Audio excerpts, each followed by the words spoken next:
Food Chemistry. Here we are in Chapter 5, Part 2. We're going to talk about protein sources. So a little bit of an introduction here. Obviously, when you look at protein, it's definitely an integral part of human and animal diets, so we need it for many different reasons. When you think about pigs, chickens, turkeys, mostly they are fed cereal grains, and so there's going to be some protein portion in there in those cereal grains, but probably not enough for regular growth, reproduction, production of hormones, antibodies, those types of things. So obviously, their big component is to provide energy with those cereal grains, so they're going to be supplemented with some other type of protein. Okay, so again, these protein supplements are needed to increase the actual total protein that you'll see from some of these grain sources, and also to satisfy their essential amino acid requirements that all animals do have. So when we talk about ruminants, animals so like cattle, sheep, goats, those kind of things, their amino acid requirements are actually met by microbial synthesis inside the rumen itself. Now we can feed them protein that are probably going to convert most of that into some other type of source. So we really don't worry about protein per se as much, especially on protein quality. Quantity, sure, but again, they can synthesize their own. So it's an interesting trend when you actually partition protein of ruminants into two different groups. What you'll find any fermentable nitrogen for the rumen microbes themselves. Then we also look at the dietary protein of that animal. So that basically escapes the rumen fermentation and is directly absorbed into the body as amino acids, what we call bypass protein. So we got to look at stuff that's actually downgraded or digested within the rumen itself. So that's what we call degradable intake protein. And those that actually do bypass, those bypass proteins go directly to the small intestines. So your protein supplements, most of them are at least about 20% crude protein, give or take. Most of these protein sources are going to contribute other nutrients, whether they be minerals or vitamins or that kind of stuff. So you just got to be concerned though with protein supplements. Do they have any deleterious or toxic factors that might be there? Mainly again when you're looking at certain plants. So let's look at some oilseed meals. Basically, these are going to mostly be byproducts of vegetable oil production. So they're all edible oils. So you think about salad oils, cooking oils, baking oils, margarine, those kind of things. That's what we're looking at. So a lot of these plant oils are actually unsuitable for industrial applications. So that's why we can use them maybe as a food source or something like that. And that mostly goes back to their fatty acid structure that they have. So rapeseed oil is used sometimes in lubricants as an example. So things like marine and jet engines because they cling to metal even when you wash it by steam. So it's a great thing for that industry. May not be so much for a food industry. So these oils are going to be extracted by two methods, and of course the leftover product is the meal, which we're concerned about in this chapter for protein itself. So there can be actual mechanical expression or a solvent extraction. So they use a machine to actually physically press it out, or they use a solvent like an ether or something like that to extract it out. And we get into fats that'll make a little bit more sense. And so most of your commercial oil is done with solvent extraction. So hexane is typically the most common solvent that is used. They talk about ether, but they can also use ethanol or isopropyl alcohol as well. It's being looked at and tested, and a lot of it is actually being used now. So the big thing, negative with hexane, it's flammable, it's non-biorenewable, it does pose a health risk, and it's also listed as an air pollutant. So that's why they're looking for alternatives. So let's look at soybean meal. It's probably the most important protein supplement that you can look at for especially livestock. And of course, some of these soy products do make it into some of your human foods as well, like as an isolated soy protein, which could be mixed with a lot of things. Think about tofu, it's a soy product. So it definitely it's an ancient type of seed that's been used for thousands of years, and the Chinese were the first to really develop your soybean crop. Um, in the United States, around until about maybe 1800, it had very little to minimal attention whatsoever and usage in the U.S. And then about 1920, they started to grow it for hay, and then now all of a sudden we figure out the actual component of a protein itself and of these plants and go, oh my gosh, this stuff has actually a very good and high amount of protein in it. So since then, it's been raised in the Corn Belt, and it's become an annual legume. And we'll talk about what a legume is. Of course, soybeans can have some deleterious or some negative factors with them. Raw soybeans are toxic to most animals, so there's some type of heat treatment that has to be done to it to make it edible for them and not toxic to them. So there's a variety of toxins. There's some that are protease inhibitors, so that inhibits the body's ability to break down proteins. There's lectins, there's phytoestrogens, saponins, goitrogens. There's several different things that are out there. So these significant toxins, though, can be, as I mentioned, destroyed by heat treatment. So if you fed raw soybeans to any type of young animal, they're going to have poor growth, rough hair feathers, pancreatic enlargement due to this protease inhibitor. So it can be very detrimental to growth. So these protease inhibitors are trypsin. That's one of the big one. It inhibits pancreatic enzymes, trypsin and also chymotrypsin. So when you look at digestion of proteins, most of it goes down to, most people think most digestion happens in the stomach or in the rumen compartments, and that's actually true. It really goes into the small intestines, which is the primary also site of absorption. It's not out of the stomach. So these protease inhibitors, though, they're actually proteins too, so you're going to have protein fighting against a protein here. So in simple terms, what really happens when trypsin and chymotrypsin attempt to digest the protease inhibitor protein, that inhibitor binds to that enzyme irreversibly. So again, if we take these soybeans, you can feed them to livestock after you've had some type of heat treatment that destroys that trypsin inhibitor activity. So one of the common methods is to actually use an extruder. You're going to force it through a die. So what does that do? That friction of forcing it through a die does create heat. So now we have these extruded soybeans, or also called full-fat soybeans, which is approximately 18% oil or fat within those products as well. But they do have a lot of protein, about 38% crude protein. And the more processed and things you take away from, the higher percent protein they're going to be. So once you remove the oil from them, they're going to get even higher. Okay? So really, the economy or the economics of soybeans determine if it's cost effective to feed a full-fat soybean, or if it's more economical to extract that oil first and use it in other things and have a different fat source for these animals.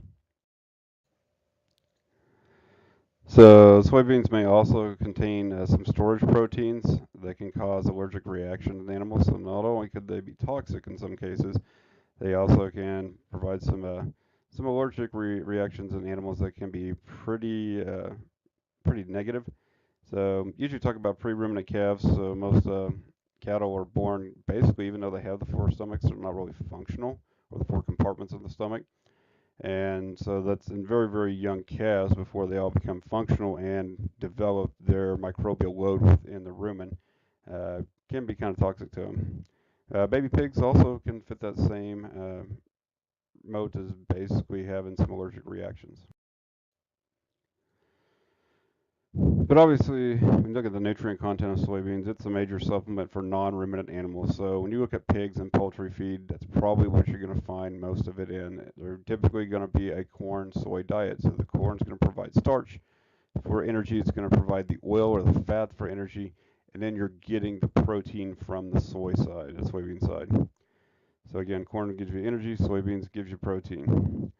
And basically, when you talk about corn, in terms of food, that is the standard for energy, and soybean is the standard for most protein when you look at livestock. So soybean meal, after it's gone through its heat treatments or some type of extrusion process, whatever, soybean meal is very palatable. It tastes good. It's very high in digestibility. Again, we've increased that protein level somewhere between 44 and 50%. It also has a good balance of amino acids, which means that the amino acids are there in correct proportions to allow for proper growth, health, repair, those kind of things. So it does have a low fiber content. We're going to rely on other feed sources to actually provide that type of carbohydrate. All right, so next let's switch to cottonseed meal. It's probably the second most important plant protein behind soybean meal. But you got to look, it's actually a secondary byproduct. So when you grow that cotton itself, that's the main product. And then they're going to have cottonseed oil. That's the first byproduct. And then the secondary or the last byproduct is the cottonseed meal. So it definitely is a plant that provides a lot of different variability as a crop. So it is a semi-tropical plant, so the further away from the equator you get, the more challenging it does become to actually grow it. So you're looking at, Texas, Mississippi, California, Arkansas, but it's even moved up into Oklahoma and southwest Kansas too, because of it's pretty tropical if you talk about how dry it is. But are there some negative factors? Absolutely. One's called gossypol. It's a toxin constituent. It's a phenolic compound that you find in cottonseed meal. So it contains an aromatic, which is a benzene ring with a hydroxyl or an OH group that is attached to it. It's actually a yellow pigment that occurs in a gland scatter throughout the seed itself. And so it's very, very tough to take it out. It's actually natural to the plant. It's a natural pesticide, so it is there, but it is toxic. So the number of adverse effects that you can find with gossypol, especially any type of mammal or even poultry, you could cause olive green egg yolks, which definitely nobody wants out there feeding its chickens. It reduces growth and feed intake. It can cause heart, liver, and lung damage, cardiac irregularity and failure, pulmonary edema, labored breathing. All those are very negative aspects. So that's why you don't see it as much with livestock feeds. They've also found that gossypol is a potent contraceptive for the human male. So the levels are lower than those that give heart and lung problems. Basically, they would block sperm production. But if you do heat treated cottonseed meal, the gossypol reacts with proteins to form bound gossypol. So your toxicity of gossypol is associated with whether it is not bound or if it's free. Okay. So in a non-ruminant animal, your free gossypol should not exceed 0.01% of the diet. That is very, very low. Again, non-ruminant animals, pigs, chickens, that kind of stuff. So basically, it's equivalent to about 0.9% of dietary cottonseed meal in the diet. But although we have those negative things, what's the nutrient content of cottonseed meal? So whole cottonseed has been used in the dairy industry in the past. It has about 23% crude protein, about the same for percent fat, about 17% fiber. So that makes it a pretty good source of protein, energy, and fiber overall. When you get to cottonseed meal, it's a little bit lower in protein quality and, of course, content than what you'll find with soybean meal. So it's about 41% crude protein, about 12% crude fiber. So the next group will be your rapeseed and canola meal. So your actually rape is a member of the cabbage family, if you did not know that, if you've never even heard of it. It's actually from the genus Cruciferae or Brassicae. Your crucifers would include something like cabbage, cauliflower, Brussels sprouts, broccoli, and that's what rape belongs to. And your brassica, they would include like rape, kale, turnips, and mustard. So they are forage and also there are forage and oilseed rapes as well. So those that are meant just basically for basically the forage part itself, and those that are actually looking for the oil seeds of them. When you look at rapeseed oil, it has a high content of the fatty acid uric acid, and it can also contain another group of toxic compounds, which are glucosinolates. They actually inhibit metabolism of the thyroid gland and may induce goiter, which basically is hyperthyroidism. Okay, so that is enlargement of the thyroid gland, and that really helps with basal metabolic rate in the body or metabolism. Then you have like canola meal, somewhere between 38 to 46% crude protein, has a little bit of fiber, in the low teens. The amino acid balance is less favorable again than what you'll find with soybean. That's why you find soybeans used quite a bit. Then you have something like linseed meal. It's the residue after extracting linseed oil from flax. So that's everybody thinks it's actually wind, but no, it's actually flax. Okay. So linseed oil is a drying oil that is used for manufacturing of certain types of paint. And so your development of more of the oil-based or petroleum-based paints really increased the demand and acreage for, excuse me, it decreased the demand and acreage for it. So basically, you want to have those petroleum-based ones really kind of decrease production of it quite a bit, or basically the demand for it. So when you think, okay, they don't need it for that anymore, well, let's look at the actual components. Can we use it as a livestock feed? And it's fairly low in protein, about 35% compared to other ones we found. But the biggest thing, especially in pigs, the most limiting amino acid for them is lysine. So if it's severely deficient in that, it doesn't make sense to use that as a source for pigs. So it's more suitable for ruminants and horses more than anything else. And it does have really great effects on hair coats and gives them a bloom or a pretty shine to them, especially for show or performance animals. It does a really good thing for them. And why that is because flaxseed has the highest amount of omega-3 fatty acid content of any oil seed whatsoever. Of course, there's some toxic factors. Yeah, there always seems to be. So, two types of toxic factors would be linetine, and this is a dipeptide composed of glutamic acid and 1-amino-D-proline. See, this 1-amino-D-proline is an antagonist of vitamin B6, so that's a negative aspect of it. If you have supplemental vitamin B6, swine and poultry fed linseed meal can have good growth. It's just got to be something that you have to worry about. And of course, we have your peanut meal, and that's what we think of more for human consumption and the extraction of that peanut oil, more for humans than you think about for livestock. Okay, so the meal is basically the residue after extraction of that peanut oil. So if you didn't know, peanut is an annual legume. Peanuts are actually produced in a pod underground. So, and then the peanut meal contains somewhere between 45 and 50% crude protein. Again, deficient in lysine, so that's why you're not going to use it with pigs quite so much. And it also, just like anything else, can contain toxins. The problem with peanuts is you're looking at the toxin that is produced by a fungus called Aspergillus flavus.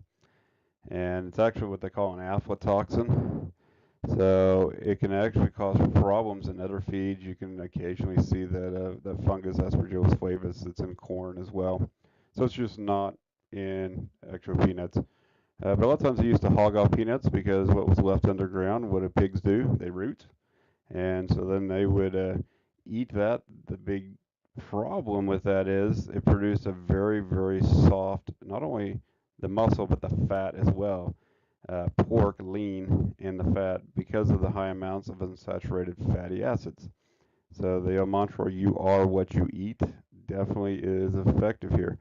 So that would be better for you if you're consuming that pork. The problem is it has a very negative impact on the consumer visibility of that product. It's going to look greasy and look really soft.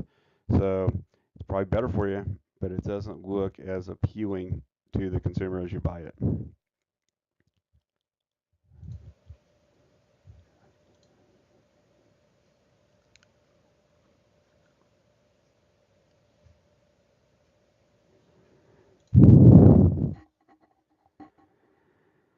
Oh, fabulous.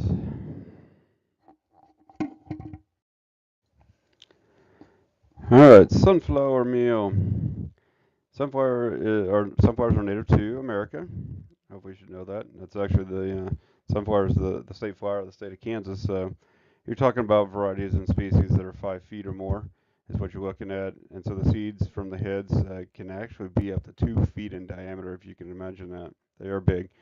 So the actual heads face towards the sun during the day. You can use that as a clock and determine what time of day it is. It's almost like a sundial.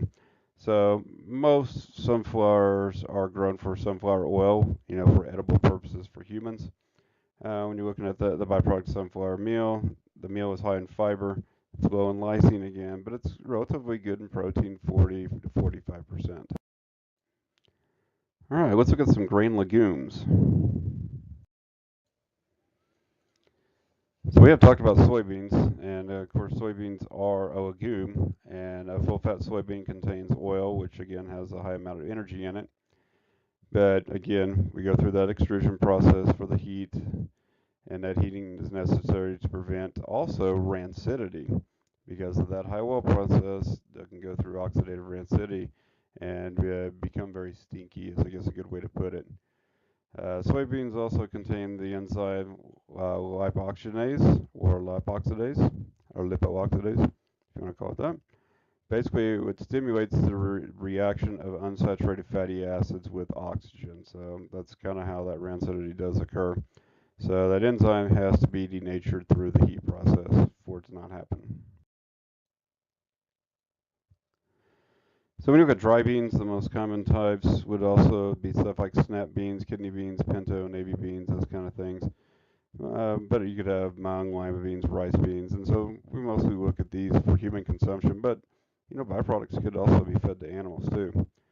So not normally you're thinking about these. Again, we're mostly looking at it for human consumption. So again, just if there's a surplus or we have something that is not good for human consumption, we could feed to animals. So generally, these dry beans are somewhere between 23 to 25% crude protein, so quite a bit lower than some of the other things we've talked about. All right, let's look at milling byproducts. So milling byproduct, the main protein supplement that you're looking at is corn gluten meal, and that is a byproduct of wet milling of corn. So you take the corn, you make it into a slurry with water, and then you process it with heat and some type of chemical treatment to it, and that produces cornstarch, fructose, corn syrup, and corn oil. So those are the products that come out of it. So your two residues then after that are the corn gluten meal and corn gluten feed. So when you look at corn gluten meal, it's somewhere between 40 and 60% crude protein, depending on the type that's used. Corn gluten feed is about half that, 20 to 25%. So again, because it has a high amount of bran, basically the pericarp of the shell itself. One of the big ones that's really come into prominence is distillery and brewery byproducts. So these are residues of grains that have been fermented to produce whiskey, liquor, some type of spirit or alcohol, or they could be for ethanol, so gasohol, whatever you want to call it. So this became especially really big in the mid 2000s because of the price of gas, and then all these hybrid and E10 and E85, E75, whatever they were, type of vehicles. So looking for that, so direct a lot of these byproducts to produce that alcohol, but then you have a meal that's left over, and what do you do with it? So most of the starch and sugars are fermented in the production of alcohol. So you're going to get rid of that part, but the residue is an unfermented protein and some fiber. So great for a livestock feed. So sometimes it's called whole spent stillage or distiller's grains, distiller's byproducts, DDG, those kind of are some names for it.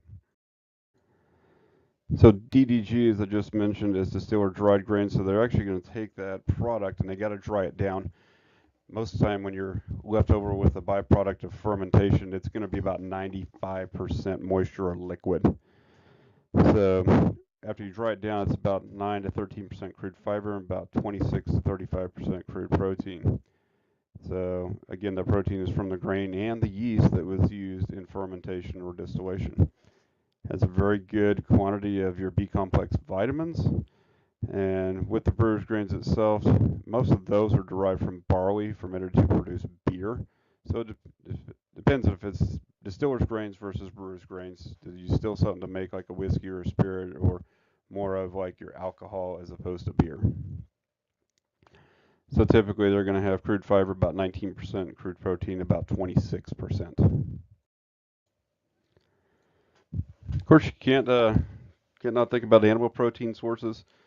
So prior to 1948, your inclusion of animal protein sources was put in there to provide an animal protein factor back into animal feeds. But of course, then they said, "Oh, wait a minute, that's actually vitamin B12." So, okay, maybe that's not quite the correct terminology. So again, you can only get vitamin B12 from animal sources, and that's why they're looking at. When you look at the high quality proteins, again, you're going to have a good balance of amino acids for protein synthesis. And going back to, again, you are what you eat. So, starting in 1997, and then most of this is really spurred about looking at the United Kingdom and looking at, food safety concerns, again, 2000, 2001, again, 2003. So the big thing that really had the ban of certain types of ruminant animal or mammalian animal feeds back to especially ruminant animals. You talked about outbreaks of E. coli, cause some types of foodborne illness. You also looking at the associated of consuming beef, the BSE scare, mad cow disease, foot and mouth disease. All those things really kind of triggered the ban of feeding animal parts basically back to other animals. We also have stuff like a meat mill or meat and bone mill. It's basically slaughterhouse weight products, what they call rendering. So these could be carcass trimmings, condemned carcasses, livers, inedible offal, tendons, ligaments, hides, horns, hair, wool, blood, all of it. Anything that's not, doesn't pass or has some type of issues with inspection or that kind of stuff, or what contamination, whatever it might be, that's what you're looking at there. So if bone is included in that, it's called meat and bone meal. If not, it's just meat meal. Sometimes it's called tankage. There's a lot of names for it. So additionally, when you're looking at meat meal or meat and bone meal, much of that protein though actually comes from collagen. So collagen's the most abundant protein you find in the body because it's basically the connective tissue that surrounds every single muscle bundle, muscle fiber, muscle itself. So the problem with that, again, that's the main protein you find there, and it is pretty low in digestibility and has a very unusual amino acid composition. So that kind of makes it, not so great. So it's got to be broken down in some way, shape, or form. Of course, these are going to go through a heat process too. So, but your meat and bone meal, very good source of calcium and phosphorus, which makes sense. Meat typically is low in calcium and high in phosphorus.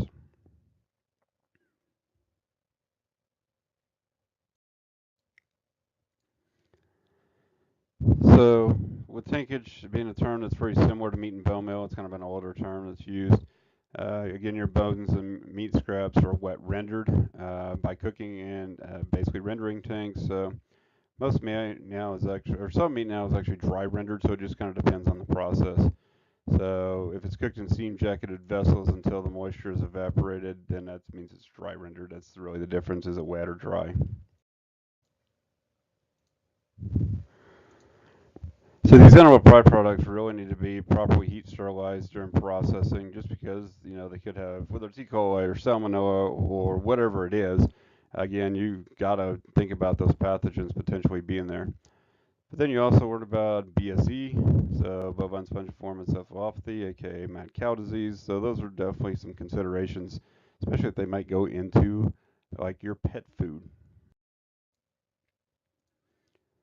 So yeah, this isn't weird to bring this up in food chem class, but yeah, gonna talk about mad cow disease, BSE.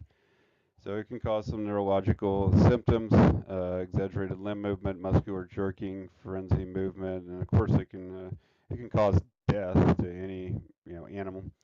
But when you actually take slices of brain, it can actually show the extensive neuron degeneration and a sponge-like appearance. So the causative agent causes an unnatural unwinding of the protein molecules in the brain, which basically forms these little holes. So when you take a picture of it, it looks like a sponge, thus spongiform. So, and then that unusual agent is actually called a prion. Again, it's hard to classify it because it's not really a living thing, so it's not a microorganism per se. And so, when you do hazard analysis on stuff, is it really biological? Because is it living? Probably not. So it's kind of a hard thing to actually classify. So those prions contain no DNA. So like I said, it's an unusually folded protein, and basically it causes other proteins and nerve cells to unravel from their alpha helix structure, which we'll definitely learn about in this chapter. So then after that, it just causes a chain reaction over and over, what they call the circle of death, that spreads throughout the brain. So these small holes create that spongiform appearance, thus the name. And it's actually transmissible to humans, Creutzfeldt-Jakob's disease, or the variant Creutzfeldt-Jakob's disease, CJD. And there it is. So how you say it is Creutzfeldt-Jakob's disease. And that's pretty, especially if you get there's sometimes a variant form of that. This was really rampant in the United Kingdom, especially throughout the 90s. At one point, they were having like 10,000 cases a week of BSE, and then of course you got humans. The average age of a person that has variant Creutzfeldt-Jakob's disease was 27 years of age. So if you had just the non-variant form, they would live to be about 68. The blood meal can also be utilized. Dried blood meal is about 80% crude protein. It's really quite high in lysine. So, but it's deficient in the amino acid isoleucine. The digestibility overall of blood meal is often low because it usually gets damaged during the drying process, and that's usually what kind of makes it negative. But if you use lower temperatures, it can actually improve the feed value of it. And we definitely don't want to use it at high levels, exceeding 6 to 8% of the diet of any animal. Then of course you could have fish meal. If it's a good quality, it's going to be a well-balanced protein, and the price is usually pretty reflective of that because it's quite expensive. Fish meal is prepared from whole fish or by byproducts for human consumption. It can also be in preparation of fish meal. The oil is extracted, which makes it quite expensive.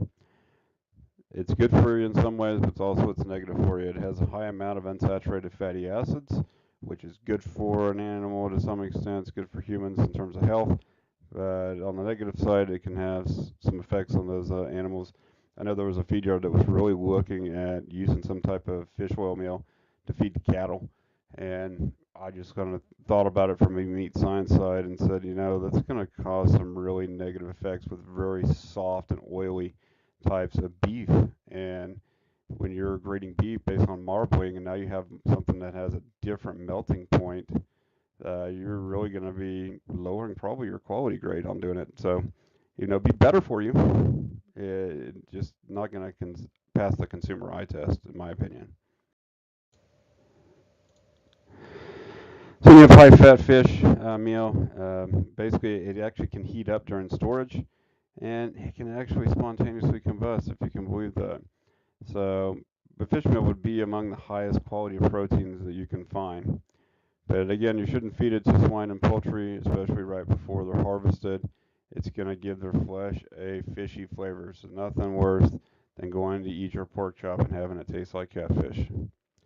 So, but also that can be translated into eggs. So laying hens should also never have fish meal.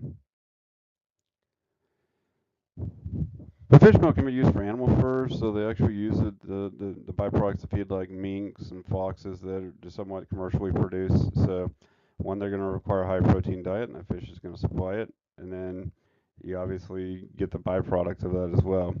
So they would use trash fish. Actually, they're usually sold to fur ranchers, if you want to call it that. So anything that's not marketable to humans. And then there's some other fish and marine products that are out there, like liquefied fish. You take these fish byproducts, they're going to liquefy due to hydrolytic enzymes in the fish itself. They can actually grind fish and then mix it with some type of acid, like formic acid. And then they get the pH somewhere between 2 and 4 just to prevent some type of bacterial spoilage in them. And then it can become a protein supplement. They actually make also a fish silage, kind of hard to think about, but they're going to add some type of lactic acid bacteria that results in fermentation of any organic acids that are present. Then there's also things like shrimp meal. So that's the dried waste consisting of the heads, the shells, and any whole shrimp that are together. But you can also have shrimp, crabs, other crustacea, insects, that kind of stuff. They're going to have an exoskeleton of chitin. So that's a cellulose-like material that is low in digestibility. So you have to be concerned about that. Again, if you're going to pay for a product that's not very digestible because of that content that is very similar to cellulose, the woody portion of a plant. And of course, you have crab meal that would consist of the shells, the viscera, so internal organs, and unextracted meat of crabs, which would make it have a high calcium content. So that may not be bad. But then you got to balance it with something that has good phosphorus content, which a lot of your cereal grains do have as well. And krill. Krill is a shrimp-like crustacean. It's the major source of food for a lot of your species of whales. And there's a potential for 100 to 400 million tons of this per year. It's also rich in carotenoid pigments like beta carotene.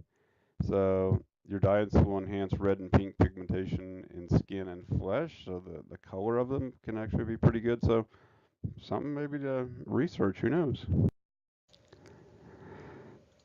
So considering these protein products, what about feather meal, hydrolyzed feather meal? So feathers are almost pure protein. So it's about 85 to 90%. Problem is it's primarily keratin, which is pretty low in digestibility. So if you have a raw feather, it is completely indigestible or undigestible, however you want to say it. But if you cook it with steam, it actually has the internal bronze and the keratin that break, and thus the product is hydrolyzed feather meal, which does make it higher in digestibility. So the next kind of thing would be hydrolyzed leather meal. So make sure you get these two slides that we're doing, the previous one and this one separate. Feather meal versus leather meal. So that's a byproduct of the tanning industry, so tanning hides. It actually is a pretty poor quality protein because it's largely, again, collagen, which we've talked about, and elastin. Both of those are certain types of connective tissue, which are pretty low in digestibility. And again, poor quality protein has to deal with how can they be utilized in the body and are they digestible. So the other big issue is they use chromium used in the tanning process. So poisoning can become a concern. If you don't know, take a visit to a hides or tannery plant, and especially those that are going to produce chrome blue hides. And that chromium, they have alarms for that kind of stuff. So, what about synthetic amino acids? So it's an interesting concept for meeting amino acid needs when you think about these things. Usually thinking about genetically modified bacteria. So they can excrete large amounts of a specific amino acid. So like lactobacilli, they're going to secrete lysine. So pretty interesting concept to think about. When we talk about protein, you're talking about nitrogen. So what about just nitrogen sources for ruminant animals to actually create their own protein? So a ruminant can utilize a non-protein nitrogen source. That's NPN, non-protein nitrogen source. Okay, because they have basically bacteria in their digestive system and they can ferment these certain feed products to produce whether it's a volatile fatty acid or microbial protein. So that can satisfy part of their protein requirement. So these microbial enzymes will degrade dietary protein into amino acids. Then they're going to ferment those amino acids to energy sources. And that would excrete then nitrogen as ammonia. From there, they can synthesize amino acids that they require from inorganic nitrogen or, again, that ammonia. So one of the biggest non-protein nitrogen sources you find is something called urea. That's the most common one you're you're going to find. It's a normal product of metabolism in your body and the animal body. It's produced in the liver from ammonia that they get from amino acid metabolism in animals. And then it's secreted from the liver into the blood and circulated throughout the body after it's filtered in the kidneys. And then, of course, you have, again, think about nitrogen content in urine. Again, most of that is going to be in the form of urea. So your feed grade urea is somewhere about 45% nitrogen, which is equal to 281% crude protein. That's a little much. Okay, if you take that nitrogen content times 6.25, correct? Yeah. So it's utilized by being converted to ammonia in the rumen by the microorganisms. So again, minimal amounts can be utilized. So some factors in urea utilization. Again, the major factor is the amount of available carbohydrates in the diet, because you got to blend these together, basically getting the energy from any carbohydrate that's there. So any carbs that are readily fermented are starches and sugars and cereal grains.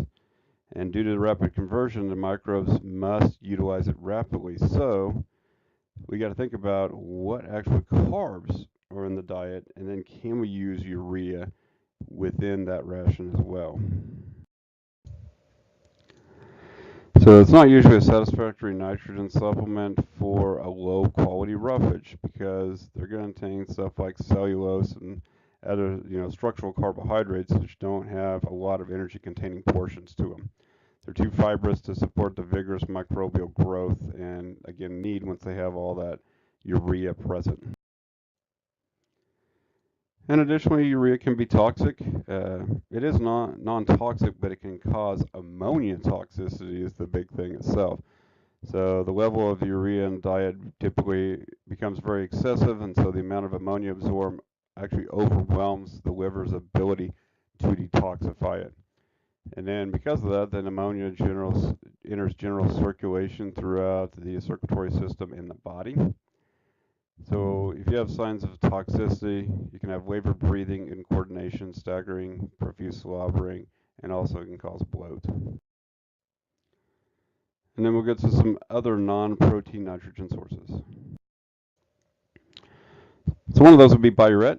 Biuret is produced by heating urea to a very high temperature, and it results in the condensation of two urea molecules, and then it's hydrolyzed with ammonia more slowly in the rumen, so that's why biuret would actually be better if it can, but obviously it comes with a cost. So if you can make biuret instead of actually urea itself, it results in greater efficiency of that nitrogen being utilized in the body. What about dried poultry waste? I actually had a friend of mine that he went to graduate school at the University of Arkansas for his master's degree, and this is one of his things that he looked at. So basically, think about poultry waste. It's going to have nitrogen because of the urine. You have bird has a common urinary and basically digestive refuse system. So another non-protein nitrogen source then would be this dried poultry waste. So your manure and litter from poultry houses, the birds again would excrete a concentrated source of nitrogen because basically they pee and poop together. Okay, so it's uric acid. Again, that's in their urine. So again, it has been used as a non-protein nitrogen source to feed back to ruminant animals. So basically, it's not as a protein source to some extent, though. Okay. The potential hazard, though, is again you're talking about birds, and now you're talking about salmonella. And also, they've looked at leaf protein concentrates, so green leafy plants like alfalfa. They're going to obviously contain large amounts of protein, and that protein in the forage has a good amino acid balance, especially for a non-ruminant animal. The problem is it's unsuitable for them because forages are unpalatable to swine, poultry, and I don't know about you, I don't like eating alfalfa. So that fibrous nature makes it pretty low in digestibility for those animals. Then you can also think about, what about a single cell protein? So you're talking about bacteria, yeast, algae, fungi, those kind of things. Obviously, they're high protein content because they're living creatures. They have DNA. DNA leads to protein, protein's nitrogen, et cetera, et cetera. So there's a lot of interest just because you can think about maybe using these things to purify sewage. And when you talk about the rapid rate of cell division of these types of organisms, obviously that means they have a high DNA content, they have a high nucleic acid level, thus nucleic acids equal nitrogen. So algae, typically you're looking at green algae or the Corella groups where you're looking at. They can be grown in lagoons or vats that are fertilized with sewage, swine manure, animal waste, that kind of stuff. They used it in the space program to basically recycle human waste. Obviously, they just want to dump it out, so they had to do something with it. So obviously, the byproducts would have a high concentration of protein. It's terrible to think about, but again, it's something you have to consider. So another type of algae is spirulina. It's been used as a food for people in Chad, which is a country in Africa. Also in Mexico by the Aztecs around Lake Texcoco. It actually is sold as a health food for humans. You can find it. It's about 65 to 70% crude protein. It can be grown in lakes and waters that are too alkaline to be used for irrigation.